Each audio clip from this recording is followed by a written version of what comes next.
skateboarding culture in the Cayman Islands was non-existent.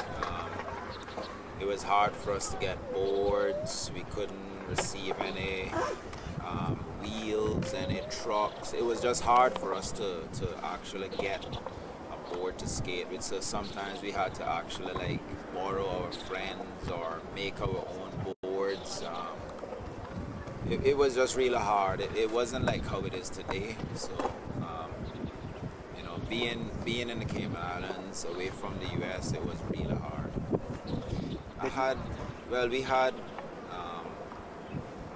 it was about a group of 10 of us.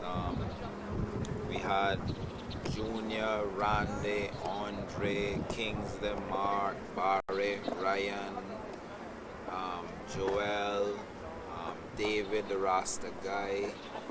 Then we had this American kid who was here with us. His name was John.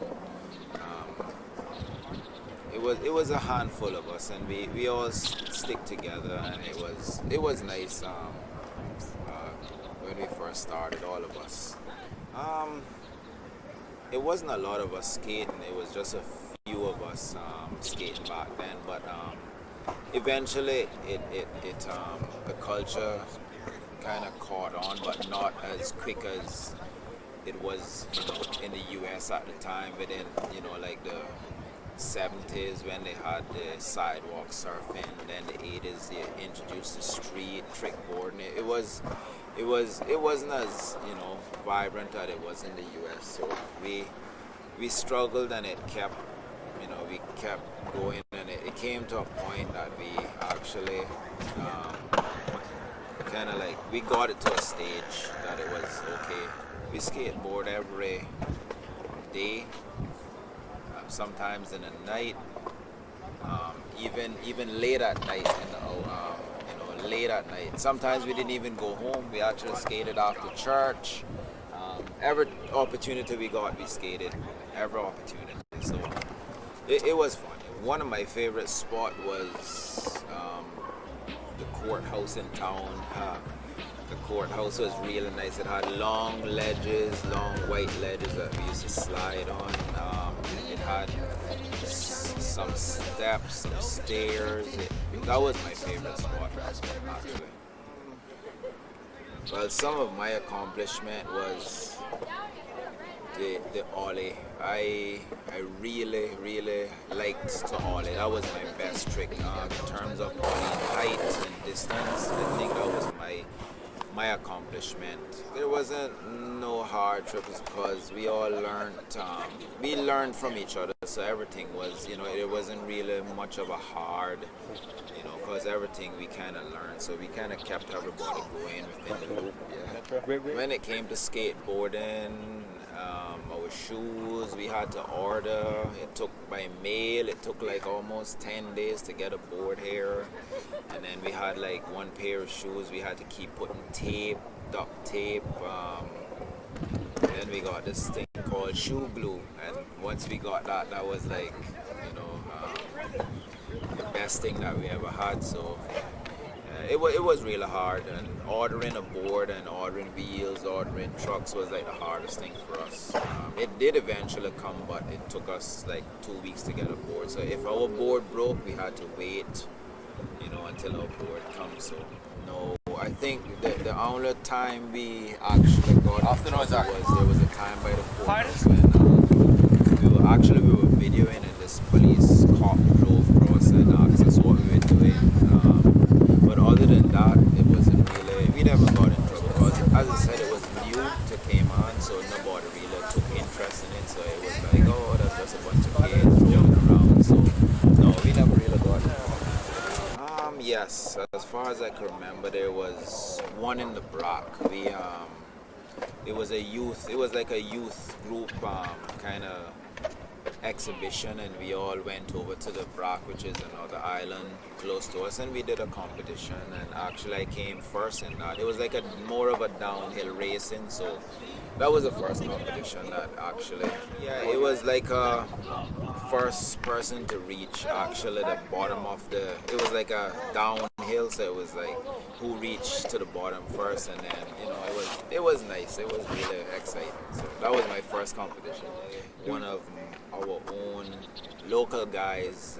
His name is David. When I actually saw him first ollie off of the cistern top in Georgetown by the public library, that was my first actually seeing someone actually jump off of a 5 foot high story into the road. He is one of our local, David. I always respect him for that. As far as skateboard culture in Cayman Islands today, we still have a long way to go. I mean, I've been skating 20 years, and it's within that 20 years I've seen people come and go, and actually now we have a park, so it's like it's more of it being there. You're seeing more people skate. So in the next probably 10 years, it'll be like, it'll be a culture that we could look up and say, okay, there's some model that we could sponsor, or we could make a living from it. So it will catch on eventually. But right now, it just needs a little bit of time to do that. To me, it's a nice park. It's more of a I would say it's more of a bowl versus a street. It has more bowls. It's in designing it, it wasn't much street wasn't taken into consideration. It was just like more of a pool aspect of the whole thing, but just a big area of pool. So it's nice though. I mean, we're grateful for it here, and I think it'll do a lot in terms of the skate culture. It'll help with the kids, So it's nice. It's good thing as I can. I try to come after work in the evenings, and I try to keep my body in shape, fitness wise. Every evening, more than likely. It's something that I would like to continue doing. So it's real nice. Professional skateboarders visiting the park is a much needed thing. It helps for the younger kids to actually look up to these guys and say, wow, that could be me one day. We're just human beings, just like us. They're it's just a matter of they having a better opportunity than us, but we could be like them one day too. So it's an excellent thing for them to come here.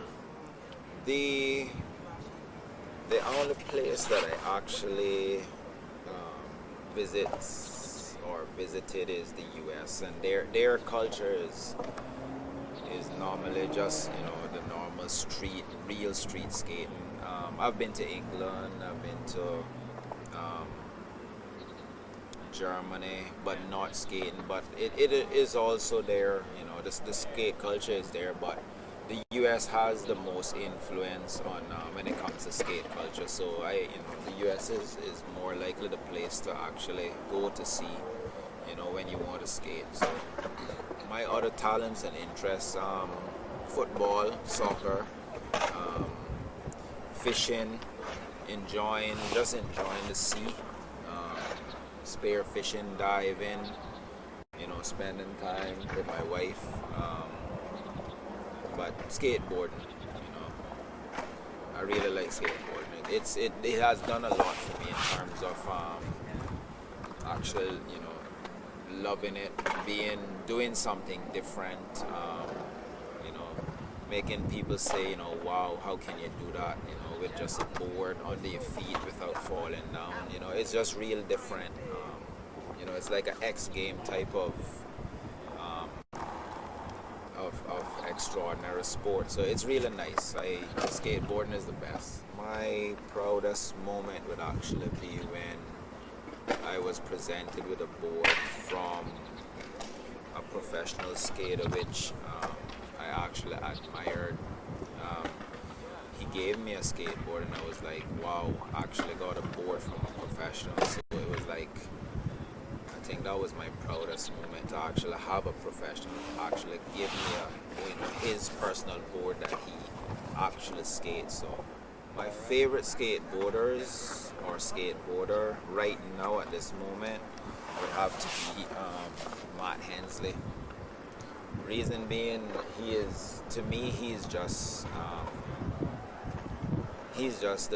one of the most creative guys from the 80s coming into the 90s, and he really made skateboarding what it is today.